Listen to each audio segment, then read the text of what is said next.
Baik, terima kasih Dr. Harnafi. Terima kasih juga kepada panitia yang sudah memberikan kesempatan kepada saya untuk mempresentasikan makalah. Tadi dikatakan bahwa kalau mau pantun ya saya, sebetulnya bukan saya. Dulu dimulai oleh almarhum Dr. Sali Rosevi Nasution. Kalau dia acara pasti dia pantun. Kemudian saya ikuti saja. Jadi melihat foto ini, saya harus pantun juga. Gitu. Pantunnya kira-kira begini. Sampai di Aceh, disambut oleh Inong dan Agam. Orangnya cantik, gagah dan ceria. Izinkan saya mengucapkan salam.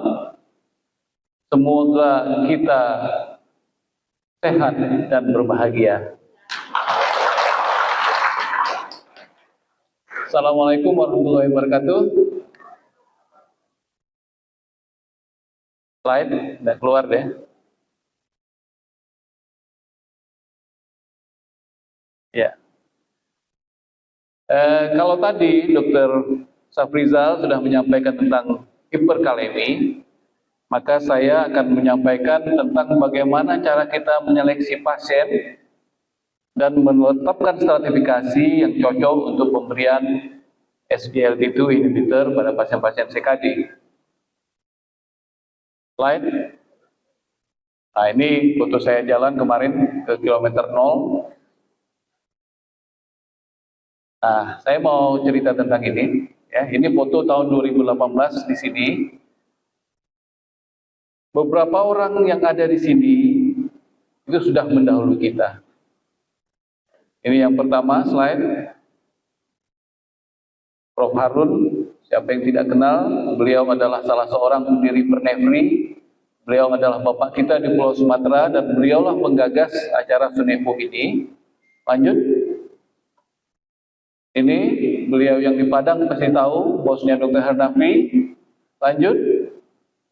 Ini dari Jogja, tahun lalu masih bertemu dengan kita di Pulau Samosir, ya, Prof. Sabani. Dan yang terakhir ini, saudara kita, yang saya dapat informasi dari Dr. Lukman, nama Sunevo itu berasal dari almarhum Dr. Rubin. Jadi sebelum kita tadi sudah panas ngegas semua, mari kita menyampaikan Al-Fatihah untuk mereka yang sudah mendahului kita.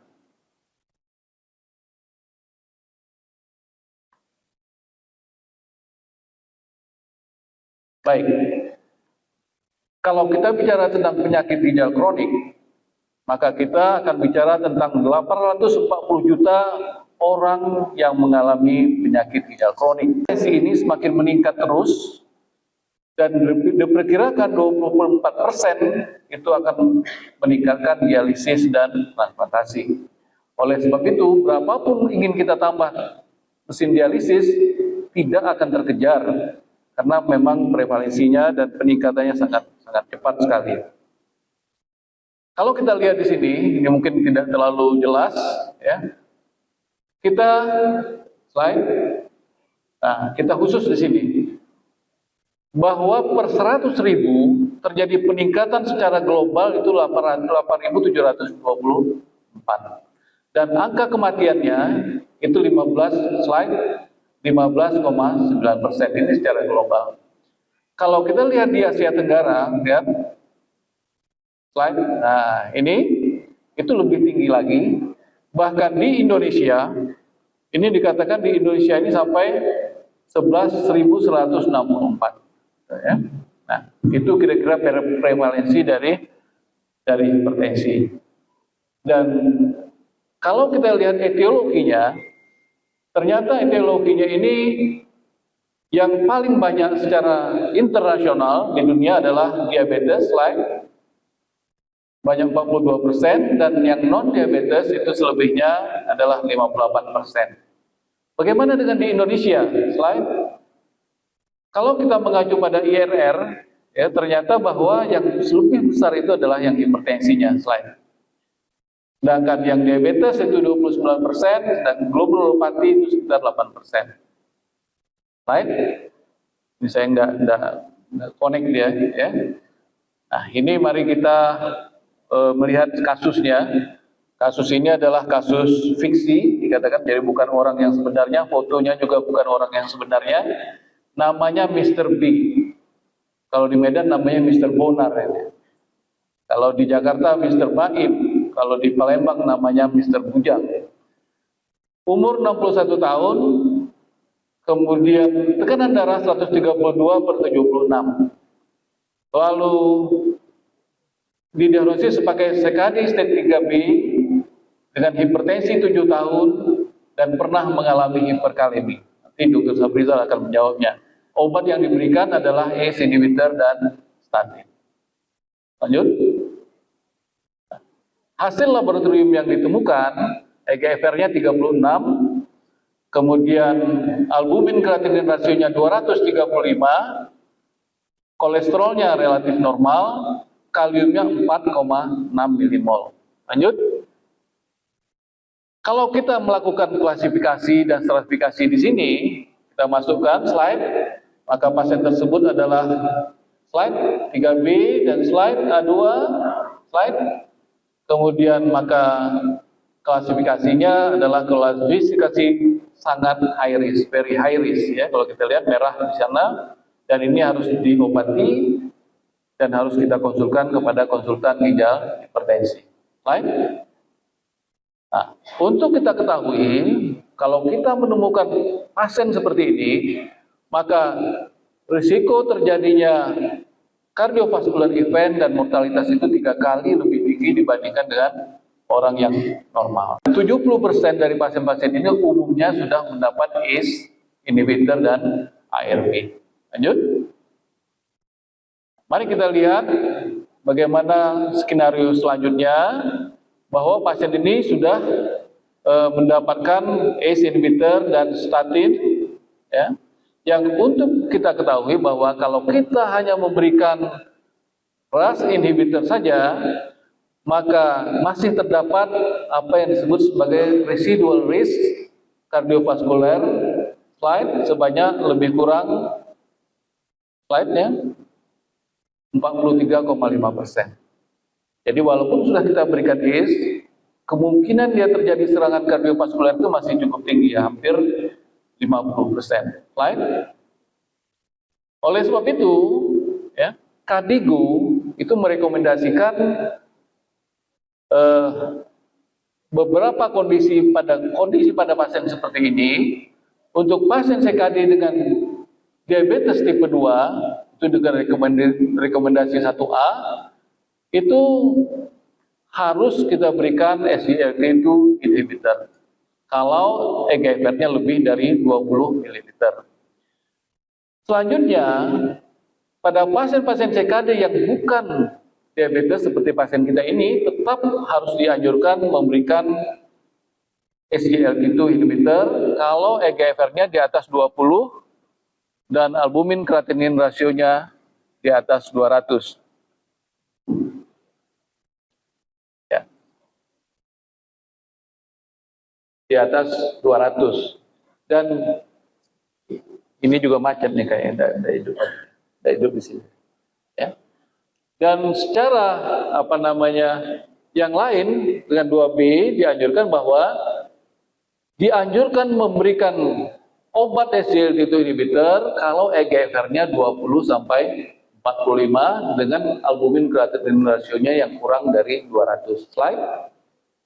Jadi kalau kita lihat di sini slide, pada pasien ini, ya, kita harus memberikan kondisi SGLT2 inhibitor di samping ACE inhibitornya. Lanjut.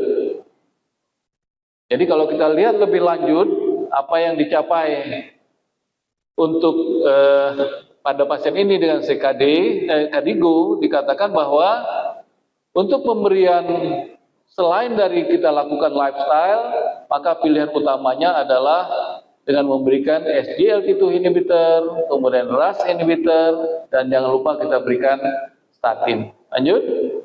Jadi ini adalah standar kita sebagai first line terapi, bahwa kita harus memberikan RAS inhibitor dan SGLT2 inhibitor. Sayangnya sampai sekarang memang SGLT2 inhibitor ini belum masuk ke dalam Fornas, tidak ada dalam BPJS, itu yang sayangnya. Ya. Lain. Kalau kita perhatikan SGLT2 inhibitor ini seperti Forxiga, ya, itu betul-betul direkomendasikan sebagai standar dari pengobatan untuk pasien-pasien CKD seperti Mr. B tadi. Bahkan dikatakan pada ESH itu merekomendasikan juga buat tiap pasien-pasien dengan CKD dengan hipertensi harus disertakan pemberian SGLT2 inhibitor. Slide. Nah, dan kenyataannya sampai saat ini bahwa SGLT2 inhibitor masih sangat sedikit diberikan pada pasien-pasien CKD. Ini bukan hanya di kita, di Indonesia, tetapi di seluruh dunia juga relatif rendah, bahkan lebih tinggi diuretik, GERD terapi, walaupun itu tidak ada indikasinya, dan antikoagulan. Slide. Nah, ini kita jalan, PLTD Apung kita mungkin sudah tahu semua, terutama yang dari luar kota. Tapi yang menarik di sini bahwa di saat saya melihat kata-kata apung itu yang saya ingat adalah slide hampir sama dengan ini, apung gitu ya. Jangan lama-lama slide. Nah, sekarang bagaimana cara kita memberikan SGLT2 inhibitor itu? Apakah setelah maksimum dosis dari RAS atau kapan saatnya? Lanjut. Nah, dikatakan di sini bahwa kapanpun harus segera kita berikan. Slide. Ya, kita mau cepat saja, tidak ada memperlambat inisiasi dari SGLT2 inhibitor. Jadi ada baiknya bersamaan ACE atau ARB kita berikan, kemudian kita berikan SGLT2 inhibitor. Slide. Dan pada kondisi ini, setelah diberikan pemberian Forxiga pada pasien ini, apa yang kira-kira mungkin terjadi? Ya. Selanjutnya, ini yang kita takutkan sebetulnya, terutama bagi pasien. Ternyata di sini Forxiga itu secara transien dapat menurunkan fungsi ginjal. Ya, ini yang kadang-kadang kalau tidak kita berikan tahukan kepada pasien, pasien akan takut obatnya sudah mahal, fungsi ginjal menurun. Padahal itu hanya terjadi beberapa saat, beberapa kali sampai 2 bulan, 3 bulan, kemudian dia akan membaik kembali. Ya, jadi jangan lupa kita berikan tahu ke pasien, ini harus kita ingatkan. Lanjut. Nah, jadi ini ya. Jadi reversible penurunan ini tidak akan mengganggu dan jangan kita putuskan obat tersebut. Lanjut. Bagaimana dengan albumin kreatinin rasio? Ternyata dengan pemberian SGLT2 inhibitor ini, Forxiga, terjadi perbaikan albumin kreatinin rasio. Nanti kita lihat apa yang terjadi. Lanjut. Ya, ini terjadi perbaikan. Kemudian primary composite endpoint yaitu penurunan fungsi ginjal, end-stage kidney disease, dan kematian karena kardiovaskular dan ginjal itu jauh lebih baik dibandingkan dengan placebo. Nah, dan dikatakan bahwa dapat terjadi penurunan lebih kurang 31% untuk secondary endpoint-nya. Jadi risiko-risiko tersebut akan membaik sebanyak 31%. Lanjut. Ya. Nah, satu hal lagi yang menarik, semakin awal kita memberikan, jadi laju filtrasi glomerulosis semakin tinggi, maka kemungkinan kita untuk memperlambat terjadinya penyakit ginjal kronik itu akan semakin lambat. Lanjut. Nah, ini lebih kurang 11 tahun kalau kita mulai dari 60, lanjut lagi. Kalau kita sudah mulai dari 30 itu lebih kurang 6 tahun. Lanjut. Nah, bagaimana dengan kondisi dari Mr. B ini?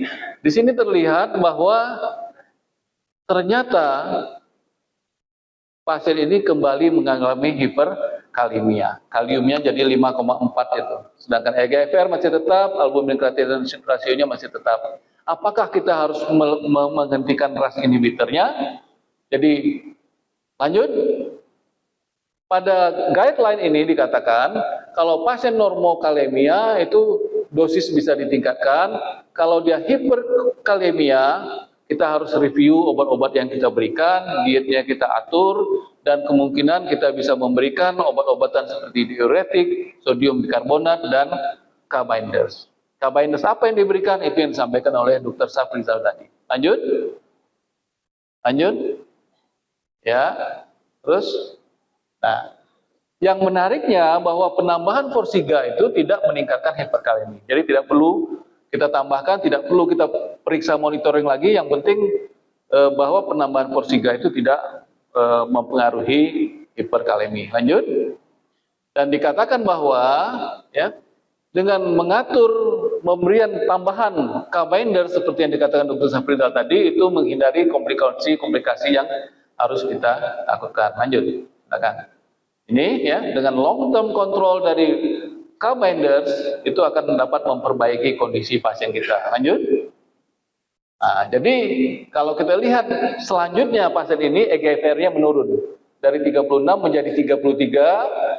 Albumin kreatinin rasionya juga membaik 178, namun kaliumnya sudah bagus lagi setelah diberikan Lokelma. Lanjut.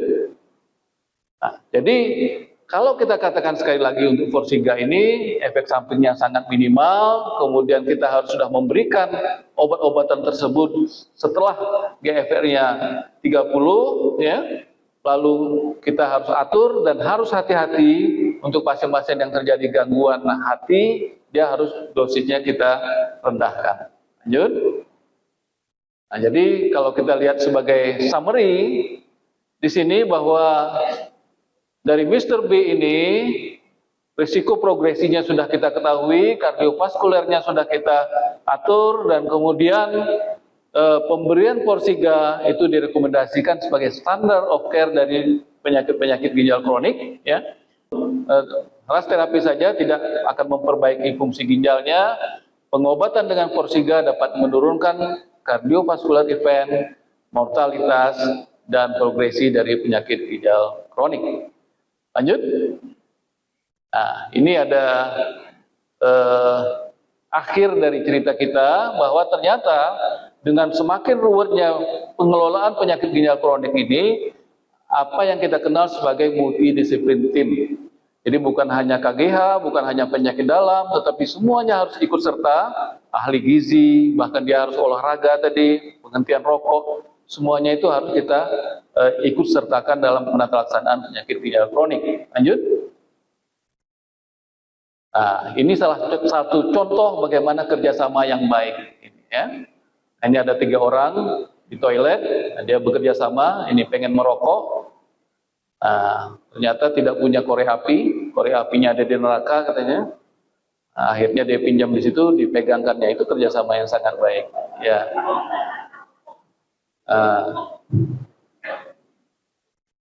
Nah, dia bantu lagi, ini saling bantu itu sangat bagus untuk merokok.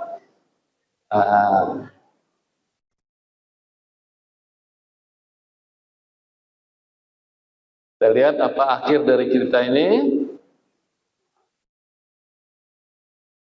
Nah, yang satu sudah selesai, mau lepas. Ternyata orang ini masih merokok. Nah, dibantu oleh yang satu lagi. Nanti kerja sama tim ini boleh kita cobakan di toilet sebelah. Slide. Nah, ini kita sama-sama mengenal Museum Tsunami. Nanti dulu sedikit habis deh. Museum Tsunami. Saya tutup karena masih ada waktu 1 menit dengan pantun mengenai Museum Tsunami. Ya, jadi kita berziarah ke Museum Tsunami. Ya, ketemu teman lama namanya Mbak Mega. Kalau kita ketemu pasien seperti ini, silahkan berikan Forxiga. Terima kasih. Assalamualaikum warahmatullahi wabarakatuh. Terima kasih.